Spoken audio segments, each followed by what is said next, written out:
আমরা মহাবতার নরসিম্হা নিয়ে খুব চর্চা করছি, কিন্তু এর পরিধি যে আরো কতটা বিস্তৃত আমরা সেটা সবাই জানি না।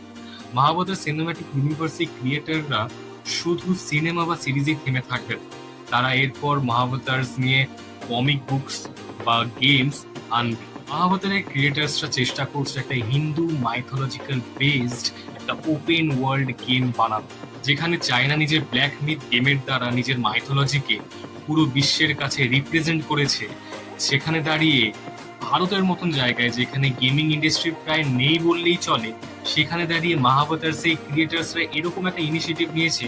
তাদেরকে এই কাজের জন্য বা তাদেরকে এই ইনিশিয়েটিভ নেওয়ার জন্য থ্যাঙ্কস জানাতে হবে। আমাদের শুধু মনে রাখতে হবে যে তারা শুধু কমিক বুকস বা শুধু গেম বানাচ্ছে না, তারা হিন্দু মাইথোলজিকে পুরো বিশ্বের কাছে রিপ্রেজেন্ট করছে, মানে নিজেদের এই এখনকার যেই প্যারামিটার অনুযায়ী। কারণ এখন দেখতে গেলে এখন যেই জায়গায় গেমিং বা কমিক বুকস বা পপ কালচার, মানে পপ কালচার বলতে সবই আসে তার মধ্যে, কিন্তু পপ কালচার আন্ডারে যেমন হলো কমিক বুকস বলি বা সুপার হিরো বলি বা মার্ভেল ডিসি বলি, এইগুলো যতটা চর্চায় রয়েছে, সেইভাবে সেই প্যারামিটারটা ধরে নিজের হিন্দু মাইথোলজিকে পুরো বিশ্বের কাছে রিপ্রেজেন্ট করা